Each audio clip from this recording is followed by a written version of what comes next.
على سيدنا ونبينا محمد عبده ورسوله. اللهم صل وسلم على هذا النبي الكريم وعلى آله وأصحابه وأتباعه إلى يوم الدين. Amma ba'd.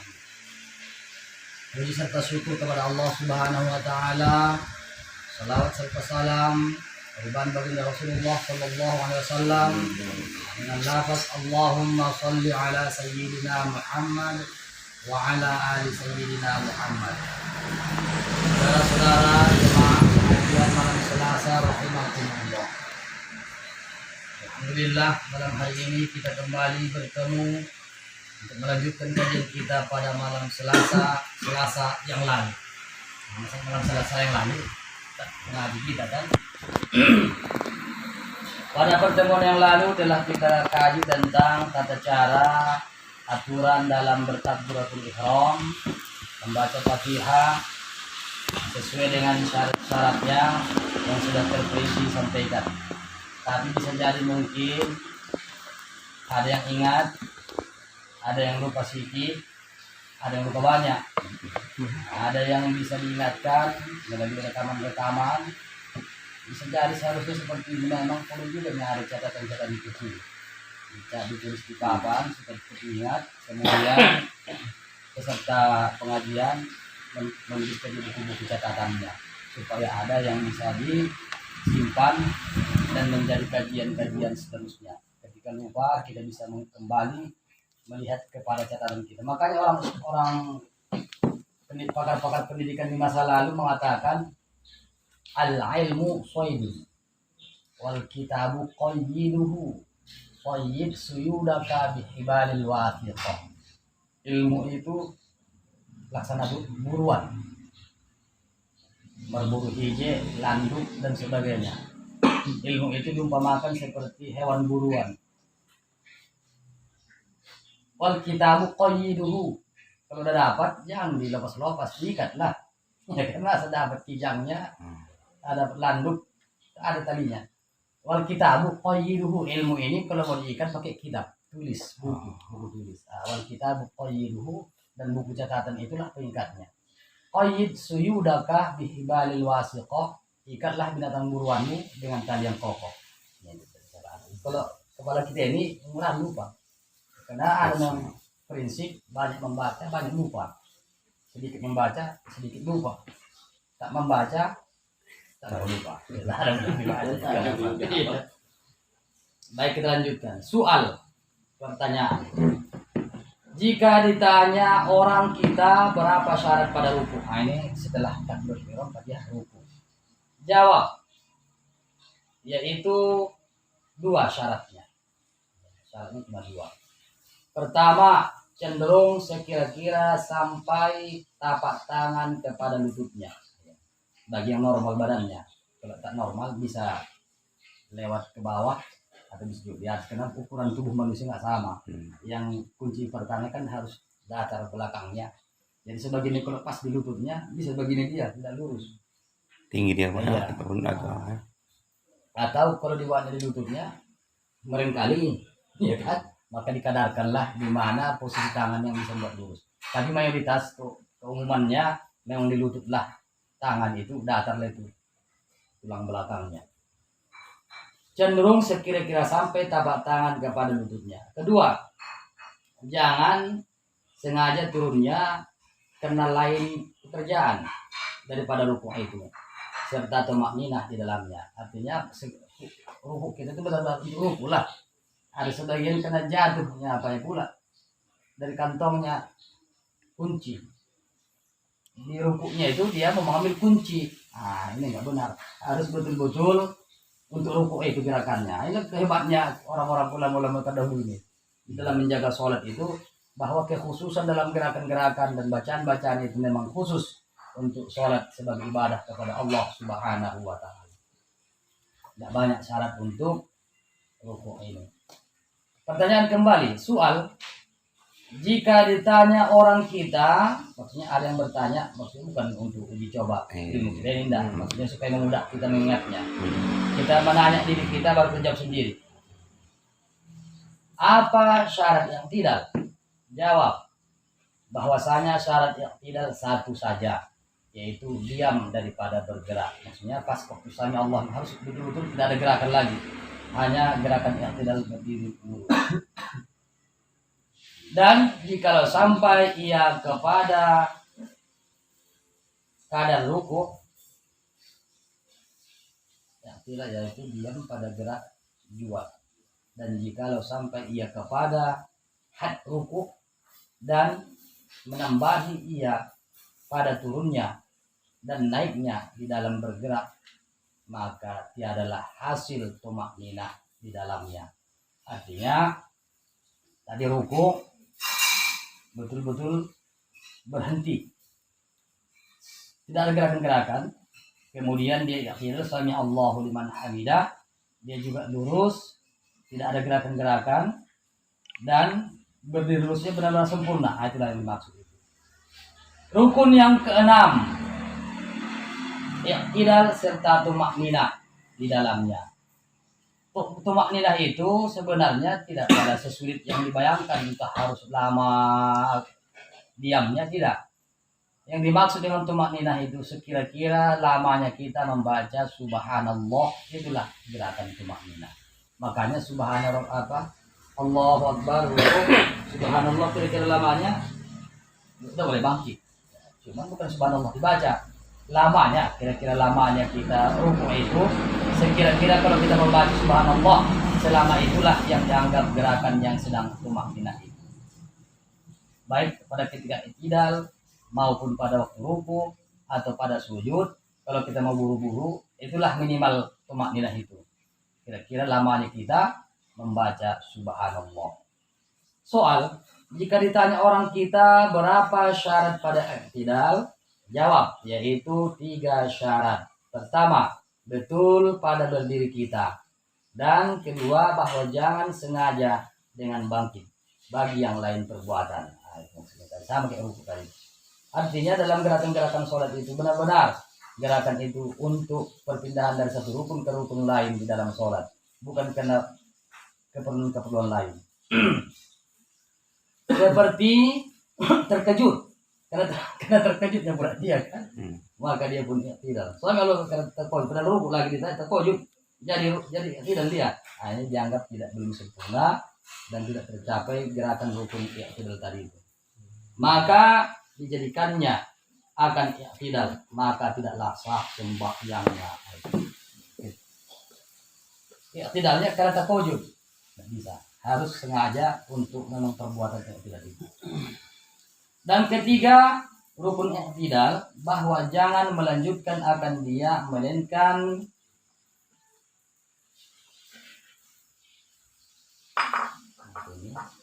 kadar kunut. Kunut itu artinya lamanya membaca doa kunut, bukan pada doa kunut yang kita baca Allahumma hdini fi man hadait, selama itulah kita itu enggak. Kunut itu ada 2 sebenarnya. Pertama gerakannya, yang kedua doanya. Jadi kunut itu hampir sama saja lah, dia seperti gerakan tumakninah itu. Jadi kalau kita misalnya sholat tak hafal kunut, berdiri sekedar lamanya membaca kunut atau berdiri sejenak, itu sudah dianggap kita kunut tapi belum membaca doa kunut. Makanya kunut dengan doa kunut itu berbeda. Kunut itu gerakannya, sedangkan doanya itu tidak kita baca. Allahumma inna fi man hadait. Melainkan kadar kunut jua. Tiada mengapa terlanjutnya dan had lanjut sekira-kira membaca Fatihah jua. Sekira-kira itu sekedar atau setara dengan lamanya membaca Fatihah. Itu kalau orang yang tidak hafal doa kunut, berdiri dia sekira-kira lamanya membaca Fatihah. Tapi rata-rata kita sudah bisa hafal doa kunut, atau setidaknya kita berjamaah, maka kita mengikuti imam saja walaupun tak hafal, kita tinggal mengikuti gerakan imam. Rukun yang ke-7, sujud disertai tumakninah di dalamnya. Soal, jika ditanya orang kita berapa syarat sujud, ini yang sering menjadi masalah. Jawab 6 syaratnya. Banyak pula syarat untuk sujud ini supaya betul-betul sujud itu sah sesuai dengan aturan di dalam sholat. Bahwa menghantarkan dahi di atas tempat sujud, maksud menghantarkan itu meletakkan, menaruh, menghantarkan dahi di atas tempat sujud dan tiada sah jika tidak sampai dahinya itu pada tempat sujud. Tidak sampai dahinya, tidak dahi itu. Tidak sampai pada tempat sujud. Dan lagi tiadalah memadai jika dihantarkan kening dan pipi. Iya, betul. Mana juga ini kan? Anak-anak yang anak-anak malu mengikuti pipi yang dihantarkannya ke lantai atau mereng sabol di kanan harus dahinya menghantarkan dahi pada tempat sujud dan pipi dan hidung dengan niat dahinya tidak bisa, walaupun niatnya dahinya tidak bisa. Nah, ini kajian-kajian semacam ini sebenarnya mudah kalau kita sudah terbiasa, tapi lah perlunya pengkajian yang betul-betul teliti. Kalau begini bagaimana? Tidak sah karena harus dengan dahi. Tadi sujud itu tidak sah jika tidak sampai dahinya itu pada tempat musola atau tempat sujud itu atau tempatnya sholat. Artinya banyak lagi kendala-kendalanya yang membuat sujud itu tidak sah ketika dahi kita dinding rambut, misalnya tak pakai lobe, tak pakai peci, rambutnya panjang. Ada yang menghalangi dahinya ke tempat sujud, walaupun 3 helai rambut, maka sujudnya menjadi batal, tidak sah. Maka tidak sah sholatnya. Kalau tidak sah sujudnya, maka tak sah sholatnya. Karena sujud itu rukun sholat. Makanya kalau ragu, maka diperlukan kita memakai peci, lobe, atau ada seperti saya ini pakai sal. Tiba-tiba saya sujud, ini mengikut, ini menghalangi dahi atau kening saya ke tempat sujud itu, tapi terhalang, tidak sah. Kecuali ini saya taruh memang di situ, sajadah, itu bisa. Tapi kalau dia ditaruh di leher, tiba-tiba sujud, dia menghalangi jidat ke tempat sujud, maka tidak sah sujudnya dan tidaklah sah sholatnya.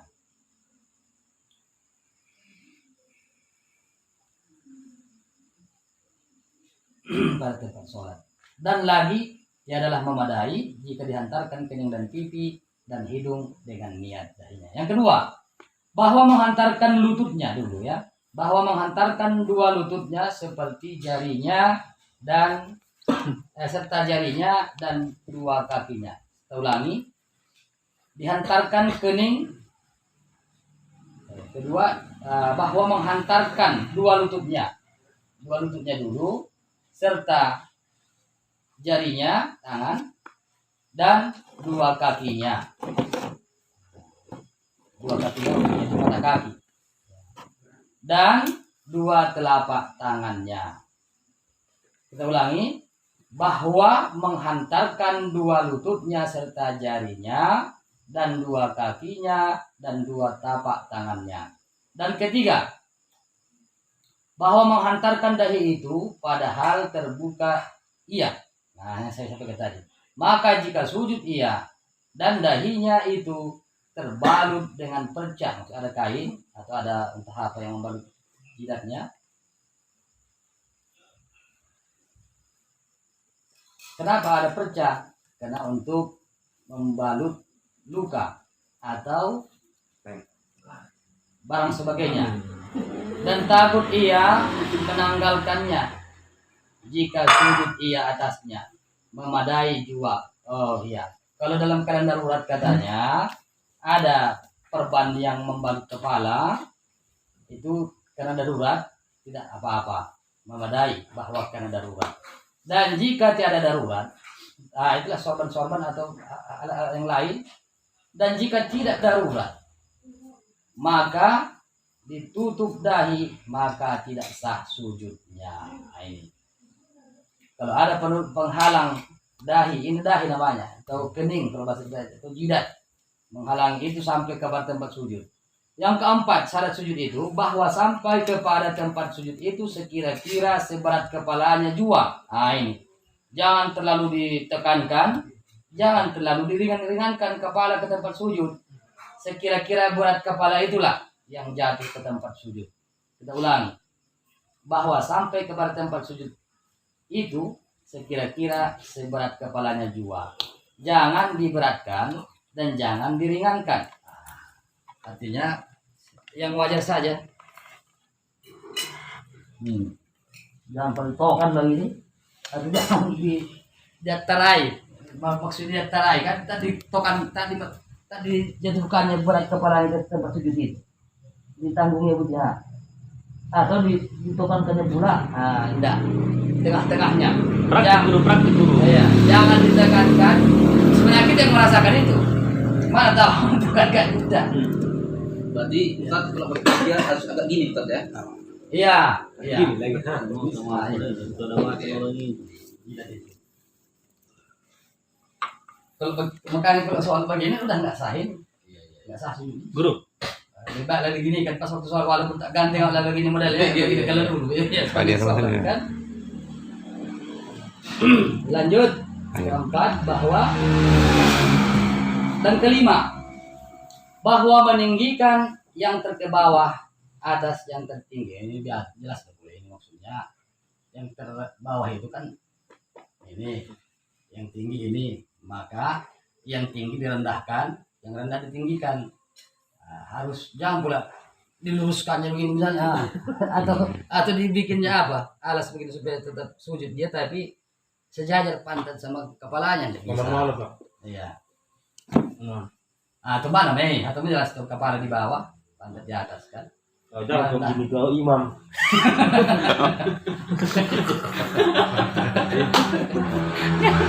Kalau macam Bang Lam ini kuat dan mungkin. Jika ada punya sarannya. 5. Lima kan? Lima. Meninggikan yang terbawah atas yang tertinggi. Dan keenam, bahwa jangan menyengaja turunnya bagi yang lain perbuatan pada sujud. Sujud dia rendah dok. Dia biasanya memang tidak ada itu.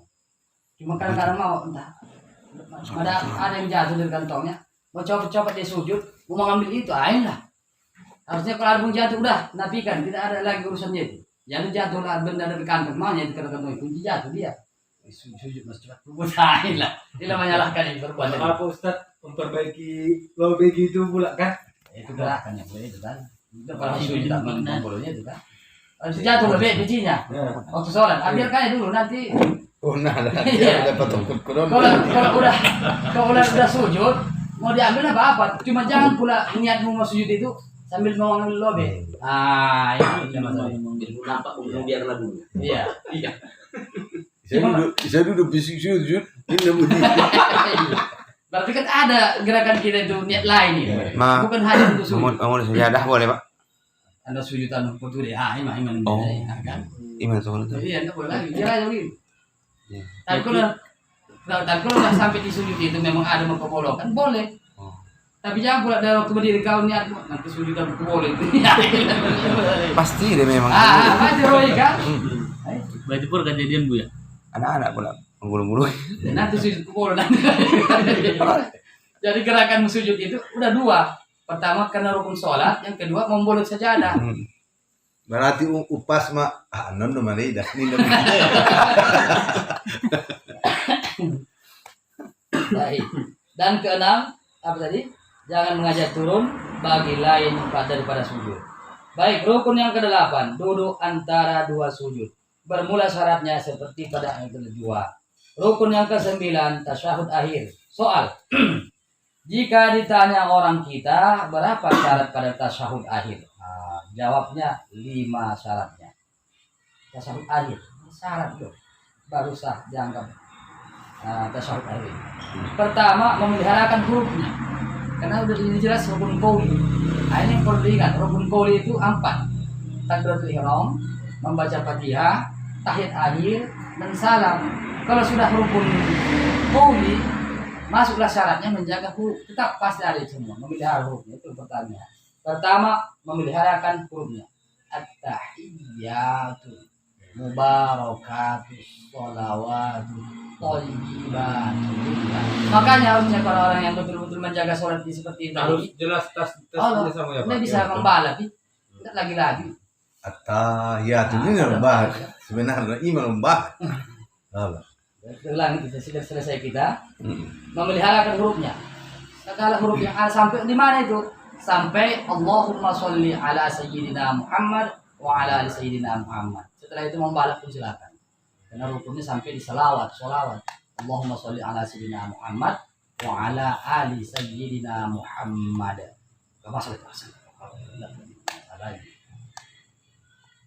Dan kedua, memeliharakan tasydid. At-tahiyyatul mubarakatus sholawatut thayyibatu lillah. Assalamu alayka ayyuhan nabiyyu wa rahmatullahi wa barakatuh. Untuk memperbaiki bacaan kita ini, silakan diperhatikan di buku-buku tuntunan sholat. Ada bacaan tahiyatnya, itulah dibaca sesuai dengan tajwid. Karena dia rukun qouli, ada syarat-syaratnya. Kalau tidak terpenuhi syarat itu, jelas sudah tidak betul tasyahudnya, tahiyat-tahiyatnya. Kalau tidak sah itu, bisa sambung pun bagaimana? Karena tidak sah bacaan itu, tidak sah gerakan itu, tentu mempengaruhi kesahannya sholat. Memeliharakan tasydidnya. Dan ketiga, memeliharakan barisnya dan tukar-tukar. At-tahiyyatul mubarakatus sholawatut thayyibatu lillah, misalnya kan, atau thayyibati lillah, bertukar. Padahal tahiyyatul mubarakatus sholawatut thayyibatu lillah. Bisa dimatikan walaupun lillahi tulisannya tidak apa-apa karena berhenti. Assalamu alayka dan alaiki, misalnya. Dan keempat, tertib. Ya, tertib.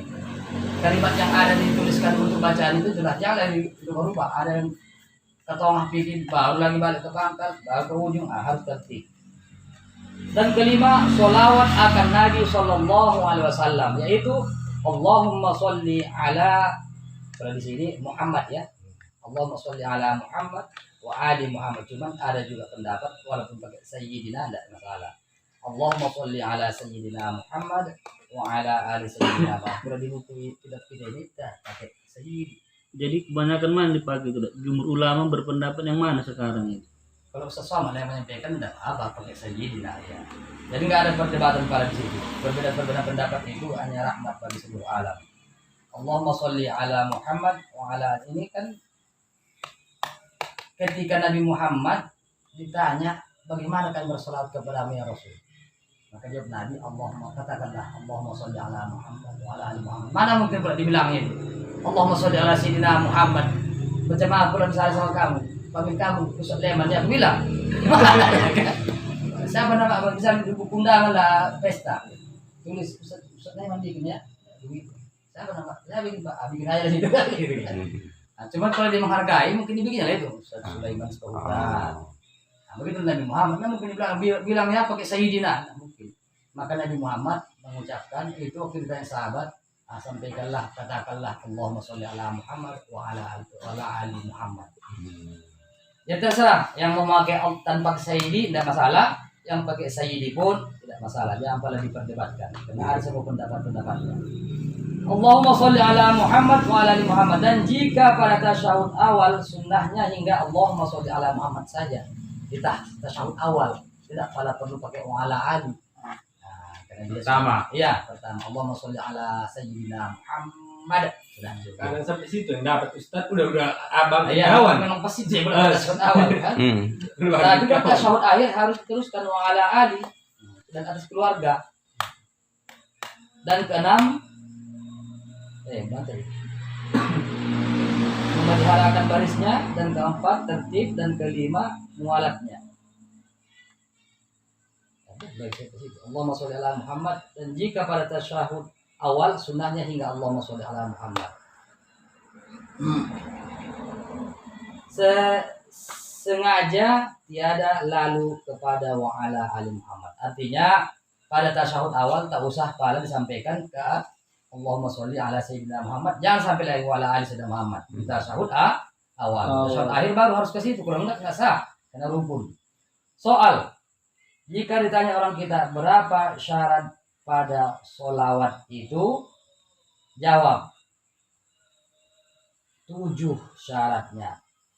Apa itu? Pertama, memeliharakan hurufnya. Allahumma sholli itu dari Allahumma sholli kan hukum tersendiri itu.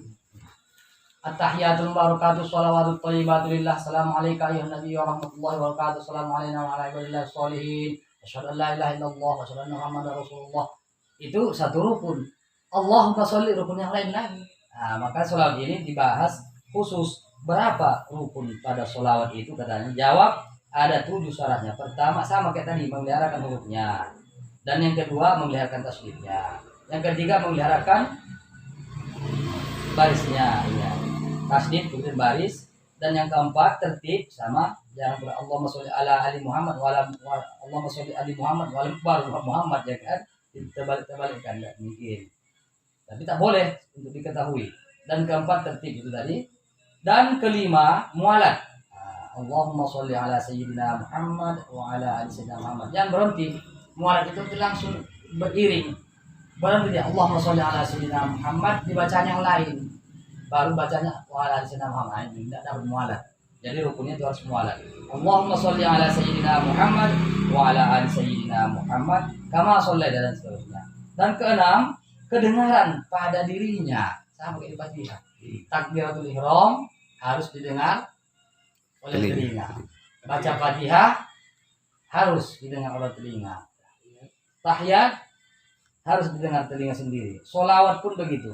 Dan ketujuh, duduk ya, tidak boleh dibaca dia pada waktu masih sujud, bacanya memang atau ini harus betul-betul bacaan itu pada saat duduk. Dan ketujuh duduk.